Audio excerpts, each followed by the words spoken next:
Good morning बच्चों। Prince public school के online classes में आप सबका स्वागत है। आज हम लोग क्लास 8 के ग्रामर का फर्स्ट लेसन पढ़ेंगे।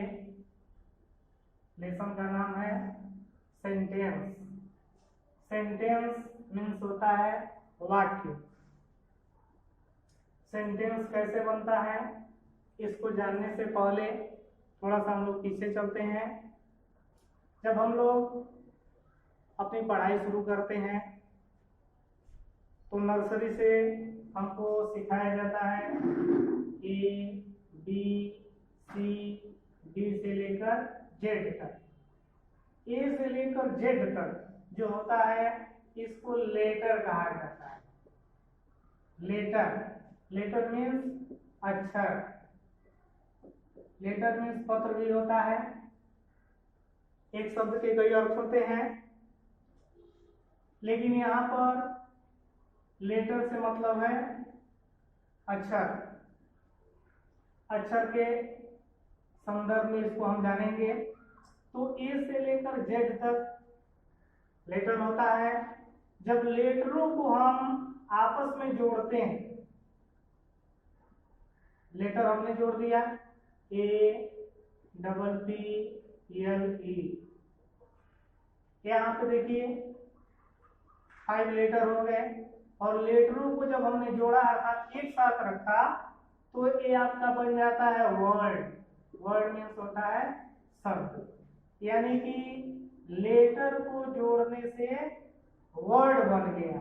और जब वर्ड को जोड़ेंगे तो हमारा सेंटेंस बनेगा।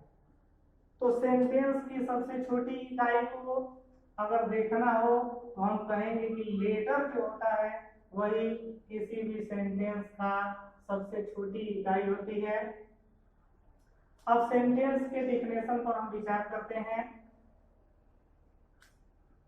सेंटेंस का डिफिनेशन दिया गया है, a sentence is a group of words. Line पर ध्यान देंगे, शब्दों पर ध्यान देंगे। लिखा है a sentence is a group of words. ध्यान देने वाली बात है यहाँ पे, वर्ड्स, वर्ड नहीं वर्ड्स, यस लगा है वर्ड्स। शब्दों का एक समूह, शब्द का समूह नहीं शब्दों का समूह, यानी कि कई शब्दों में शब्दों का एक समूह सेंटेंस होता है। दैट मेक्स कंप्लीट सेंस, जो पूर्ण भाव देता है। तो डिफिनेशन से यह स्पष्ट हो गया, ऐसे वर्ड का ग्रुप, ऐसे शब्दों का समूह जो पूर्ण भाव देता हो वही सेंटेंस होगा। यदि पूर्ण भाव नहीं है, केवल वर्ड लिख देने से वो सेंटेंस नहीं होगा जब तक उसका कोई अर्थ नहीं होगा। अब एग्जाम्पल के द्वारा इसको हम समझने का प्रयास करते हैं। देखिए यहाँ पे वर्ड लिखे गए हैं, the rises in east sun the. अब यहाँ पर इसका अर्थ निकालना चाहेंगे तो इसका कोई अर्थ नहीं निकल रहा है, कोई कंप्लीट सेंस इसका नहीं है, तो इसको हम सेंटेंस नहीं कहेंगे, नहीं कर सकते हैं। अब जब इसको हम सही ऑर्डर में करेंगे तो सही ऑर्डर में लिखने पर देखिए क्या बना है, the sun rises in the east. सबको पता है सूर्य पूरब में निकलता है। अब जब अर्थ निकल गया, कंप्लीट सेंस हो गया, तो यह आपका सेंटेंस हो गया। क्योंकि बिना कंप्लीट सेंस के सेंटेंस नहीं हो सकता। सेकेंड एग्जांपल से समझेंगे, mouse a cat the chases. Chase means पीछा करना होता है। अब देखिए यहाँ पे जो वर्ड है वो सही ऑर्डर में नहीं है तो इसका कोई अर्थ नहीं है। लेकिन जब इस वर्ड को हम सही ऑर्डर में करते हैं तो इसका अर्थ देखिए, द कैट चेसेज ए माउस, अर्थात बिल्ली चूहे का पीछा करती है। अब देखिए सेंटेंस का अर्थ हो गया, अर्थात यहाँ पे जो वर्ड है यह प्रॉपर ऑर्डर में है। तो इसका अर्थ हो गया है ऊपर जो वर्ड है यह प्रॉपर ऑर्डर में नहीं है, इसलिए इसका कोई अर्थ नहीं, इसलिए सेंटेंस भी नहीं है। तो यहाँ से एक बात जान लेनी चाहिए कि जब तक वर्ड सही ऑर्डर में नहीं लिखे जाएंगे तब तक सेंटेंस नहीं होंगे। तो सेंटेंस को जानने के लिए कुछ पॉइंट बताए गए हैं, इस पर हम विचार करेंगे।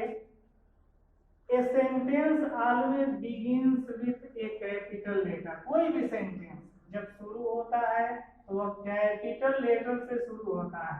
अगर आप स्मॉल लेटर से शुरू करते हैं तो गलत हो जाएगा, इस बात का ध्यान रखेंगे। सेंटेंस कैपिटल लेटर से शुरू होगा। सेकेंड पॉइंट याद रखने वाली जो है, the word order to be followed, यानी कि जो शब्दों का क्रम है वह कैसे होना चाहिए, यस भी ओ। ध्यान दीजिए, यस भी ओ। यस भी ओ का मतलब क्या होता है, सब्जेक्ट वर्ब ऑब्जेक्ट। सब्जेक्ट होना चाहिए, वर्ब होना चाहिए, अगर ऑब्जेक्ट है तो इसके बाद आएगा। जैसे यहाँ सब्जेक्ट हो गया, वर्ब हो गया, ऑब्जेक्ट हो गया। यस भी ओ के क्रम में होना चाहिए। और थर्ड पॉइंट है, a sentence ends with a full stop question mark etc। अर्थात कोई भी सेंटेंस जब समाप्त होता है, कंप्लीट होता है, तो उसके अंत में फुल स्टॉप आना चाहिए या क्वेश्चन मार्क आना चाहिए या इंटरजेक्शन एक्सक्लेमेशन मार्क आना चाहिए वाक्य के प्रकार के अनुसार। और सबसे महत्वपूर्ण बात फोर्थ पॉइंट में बताया गया है कि नो वर्ब नो सेंटेंस, अर्थात वर्ब नहीं है तो सेंटेंस नहीं है। तो यहाँ से यह जान लेना है कि अगर सेंटेंस में वर्ब नहीं है तो वह सेंटेंस नहीं होगा, बिना वर्ब के सेंटेंस नहीं बन पाएगा। तो आज की पढ़ाई इतनी ही, आप इसको अपने फेयर कॉपी में लिख लेंगे। यह आपके नए बुक के सिलेबस के अनुसार लेसन फर्स्ट का है, और बुक भी परचेज कर लेंगे ताकि आपकी जो पढ़ाई है सुचारू रूप से चल सके। आगे की पढ़ाई अगले दिन। धन्यवाद।